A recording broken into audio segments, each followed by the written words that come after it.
पिछली वीडियो में हमने शुक्ल पक्ष के बारे में जाना। आज जानते हैं हम कृष्ण पक्ष के बारे में। वीडियो को आगे बढ़ाते हैं, जानते हैं कि कृष्ण पक्ष क्या होता है। कृष्ण पक्ष में चंद्रमा की स्थिति कैसी रहती है, उसका प्रभाव हमारे मन मस्तिष्क पर कैसा रहता है, कृष्ण पक्ष में जन्मे लोगों का स्वभाव कैसा रहता है।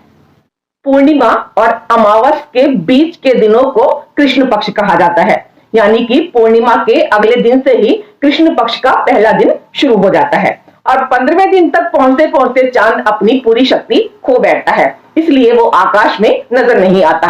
कृष्ण पक्ष के 15वें दिन को तिथि को ही हम अमावस के नाम से जानते हैं। अमावस्या की रात पूरी तरह से अंधेरे में रहती है। यहाँ मान्यता है कि कृष्ण पक्ष के चंद्रमा को अशुभ माना जाता है। कोई भी शुभ कार्य इन दिनों में नहीं किया जाता, क्योंकि पूर्णिमा के दिन चांद पूर्ण अवस्था में होता है। एक तरफ जहां पूर्णिमा का चांद पूर्ण अवस्था में होता है, वहीं अमावस की रात ये बिल्कुल भी नजर नहीं आता। पूर्णिमा के अगले दिन से ही चांद घटने लगता है, जिससे चंद्रमा का बल कमजोर होने लगता है। धीरे धीरे इसका आकार में भी कमी आने लगती है, रातें अंधेरी होने लगती हैं और इन्हीं कारणों से कृष्ण पक्ष के चंद्रमा को शुभ नहीं माना गया है। यहाँ मैं आपको ये बात क्लियर कर दूं कि कृष्ण पक्ष की प्रतिपदा से लेकर कृष्ण पक्ष की पंचमी के मध्य जन्म लेने वाले जातकों का चंद्रमा काफी मजबूत अवस्था में होता है। ऐसे लोगों को चंद्रमा के काफी पॉजिटिव रिजल्ट मिलते हैं और ये स्थिति भी अच्छी मानी जाती है।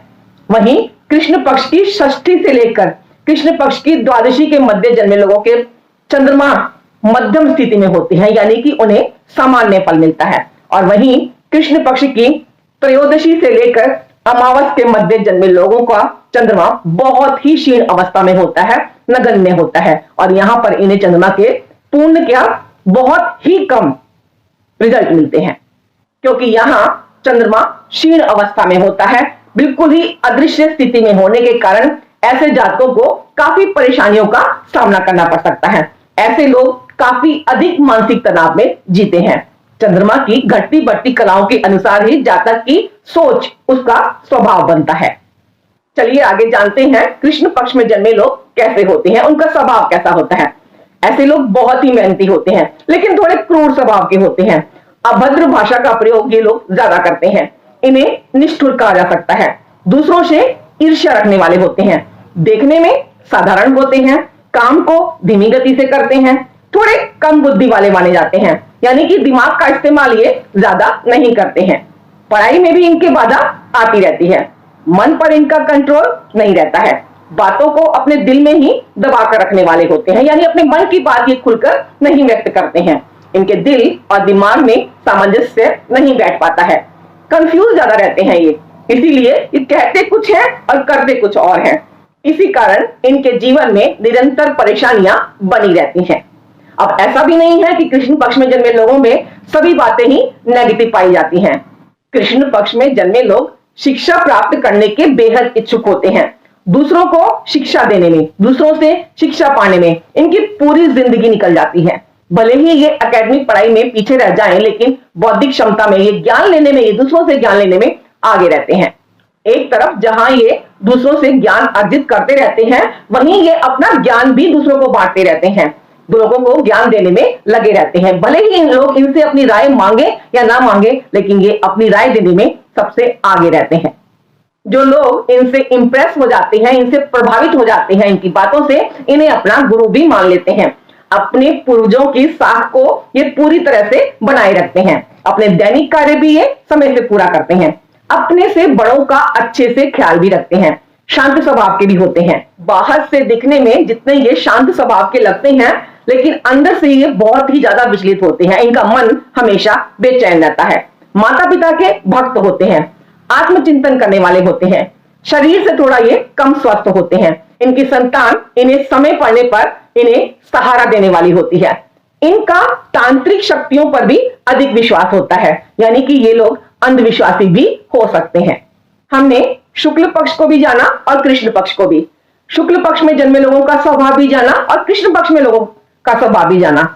हम कह सकते हैं कि शुक्ल पक्ष और कृष्ण पक्ष दोनों ही तिथि अनुसार अपना स्वभाव लेकर हम जन्म लेते हैं। बुरा कोई भी पक्ष नहीं है और ना ही कोई ग्रह बुरा होता है। जिंदगी है तो लाइफ में अप एंड डाउन भी लगे रहते हैं। हम कर्म प्रधान हैं। हमें अपनी कर्मों के अनुसार ही अपने लाइफ में फल मिलता है। हमें अपनी लाइफ में सिर्फ कर्म करते रहना है, फल की इच्छा बिल्कुल मत कीजिए। फल देने वाला वो ईश्वर है, कब देगा ये वो जानता है। हम इस दुनिया में सिर्फ कर्म करने के लिए आए हैं। अगर हमारा जन्म लेना इतना ही अशुभ होता तो भगवान श्री कृष्ण का जन्म कृष्ण पक्ष की अष्टमी में ना हुआ होता।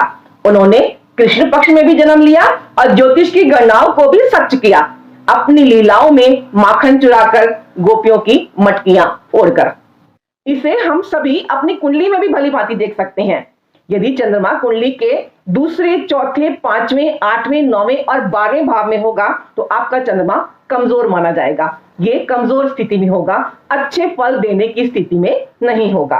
वहीं कुंडली में अगर चंद्रमा पहले, तीसरे, छठे, 7वें, 10वें और 11वें भाव में है तो आपका चंद्रमा बलवान होगा और अच्छा फल देने वाला होगा।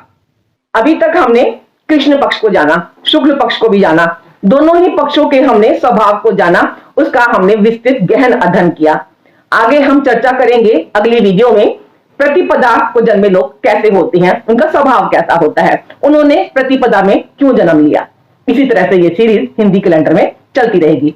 आप कितना कनेक्ट हो पाए हैं मेरी इस वीडियो के साथ, कमेंट करके मुझे जरूर बताइएगा। मेरी आगे आने वाली वीडियोस के लिए आपको मेरा चैनल को सब्सक्राइब करना बेहद जरूरी है, ताकि मैं आप सबके साथ इसी तरह से जुड़ी रहूं। मैं आरुमि अभी आप सबसे विदा लेना चाहूंगी। जय श्री कृष्ण दोस्त।